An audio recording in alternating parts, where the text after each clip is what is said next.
Line کی بات کرنی ہے تو بالکل کریں. یہ اس میں کوئی یہ ان کا کام ہے کہ یہ اپنی پارٹی کو ڈیفینڈ کرے اور یہی بات کریں جو وہ کر رہے ہیں. لیکن مجھے کوئی نہیں کہتا کہ آپ نے اسٹوری کب کرنی ہے اور کیسے کرنی ہے اور کیوں کرنی ہے, اور نہ کوئی کہہ سکتا ہے میں اپنی مرضی سے کرتا ہوں اور اپنی مرضی سے نہیں کرتا. تو یہ بات بالکل غلط ہے. باقی میں نے جو صدر صاحب کا ذکر کیا ہے اس حوالے سے کیا ہے کہ حامد میر صاحب نے عدالت میں یہ بیان دیا ہے کہ صدر صاحب نے یہ مسئلہ ڈسکس کیا ریاض ملک سے, اس حوالے سے میں نے بات کی. چلیں تو سر صدر صاحب کا رول اس میں آپ دیکھ میں یہاں پہ میں آسما ایک بات بتا دوں. جی ڈاکٹر یہ جو خبر ہے یہ خبر بریک کی ہے شاہین صاحبائی نے یوٹیوب پہ. بالکل یہ مین اسٹریم میڈیا کو پتا تھا, اینکرز کو انہوں نے بعد میں مانا کہ جی ہمیں بلا کے دکھائی گئی تھی, ہمیں بلا کے دکھائی گئی تھی. یہ اس وقت ہوا جب شاہین صاحبائی صاحب یوٹیوب پہ بالکل بول چکے تھے, اس کے بعد یہ چیز بریک اور ہوئی. اس کے بعد ان لوگوں نے اعتراف جرم ہوا ہے ایک طرح سے کہ آپ کو پتا تھی یہ بات اور چھپا کے بیٹھے رہے, دکھائے گئے تھے ڈاکومنٹ اور ہارون صاحب کچھ ایڈ کرنا چاہ رہی ہیں اعتراف جرم میں جو آپ بول رہے ہیں سارے کے سارے. میں آپ کو ایک بات بتاؤں, میں نے لکھا شاہین صاحبائی, میں کوئی کریڈٹ نہیں لے رہا, شاہین صاحبائی صاحب بہت بڑے اخبار نویس ہیں اور بڑے جری آدمی ہیں, میں ہمیشہ ان کا معترف رہا ہوں. میں نے اس سے 2 دن پہلے لکھا, 2 دن پہلے میں, شاہین صاحب مجھے اجازت دیں گے, 2 دن پہلے اس سے میں نے لکھ دیا اخبار میں چیف جسٹس کے خلاف کمپین شروع ہونے والی ہے اور چھوٹی سی کمپین نہیں ہوگی, بہت بڑی ہوگی. میرے پاس تفصیلات تھیں, مجھے یہ خیال نہیں سوچا کہ میں یوٹیوب پہ جاؤں, ممکن ہے میں نہ جا سکتا, میں اتنی کرج کا مظاہرہ انیشیٹو مجھ میں نہ ہوتا جتنا شاہین صاحب میں ہے. لوگوں کو معلوم تھا, اسلام آباد میں اخبار نویسوں کو بہت تفصیلات معلوم تھیں, مجھے بھی معلوم تھی. مجھے پچھلے 16 سال کے بہت سے قصے پتہ ہیں.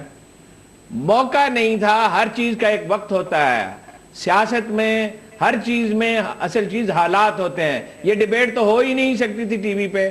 شاہین صاحب نے اس کا آغاز کیا, اسے شروع ہو گئی, اس سے 2 دن پہلے میں نے ایک پیراگراف لکھا, وہ معلوم ہے 8 مہینے پہلے انہی سے میں نے کہا تھا کہ ایک ٹائکون خریدنا چاہتا ہے, اس وقت نام نہیں جا سکتا تھا.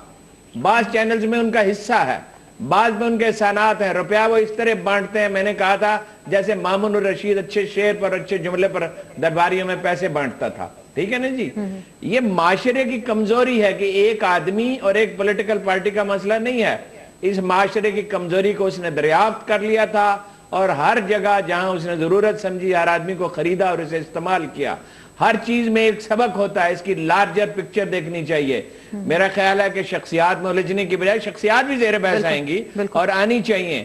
یہ اپنی امپلیکیشنز میں اخلاقی اعتبار سے جو اصل اجتماعی زندگی کی اصل بنیاد ہوتی ہے, یہ وکی لیک سے بڑا سکینڈل ہے. وکی لیک سے بڑا سکینڈل ہے. میں شاہین صاحب, یہ احمد خلیل نامی ایک کیریکٹر جس کا بھی آج ذکر کیا انصار عباسی صاحب نے اپنی سٹوری میں, کل ہمارے پروگرام میں بھی ذکر کیا, اور کہا جا رہا ہے وہ پی ایم صاحب کے دوست بھی ہیں. تو یہ پھر تانے بانے جو ایسے ایسے کیریکٹرز بھی نکلتے آ رہے ہیں اور جو باتیں بھی ہو رہی ہیں صدر صاحب کے بارے میں, تو یہ پھر تانے بانے ملتے آپ کو جڑتے دکھائی دے رہے ہیں کیا اس وقت؟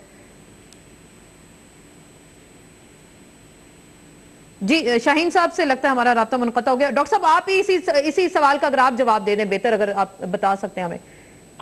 میں تو صرف اس بات پہ, جو میں نے بات پہلے کی تھی, میں اس بات پہ حیران ہوں کہ وہ سارے صحافی, وہ سارے میڈیا کے لوگ جو اس یوٹیوب کے آنے سے پہلے یا ہارون صاحب کے اس کالم سے پہلے بھولے بن رہے تھے, معصوم بن رہے تھے, انہوں نے یہ بات کیوں نہیں کی کہ ہمیں گھروں پہ بلا کے یہ ویڈیوز دکھائی گئیں اور یہ کاغذ دکھائے گئے. یہ ان کو اچانک پیر کے دن اچانک اس یوٹیوب کے منظر عام پہ آنے کے بعد کیوں یاد آیا؟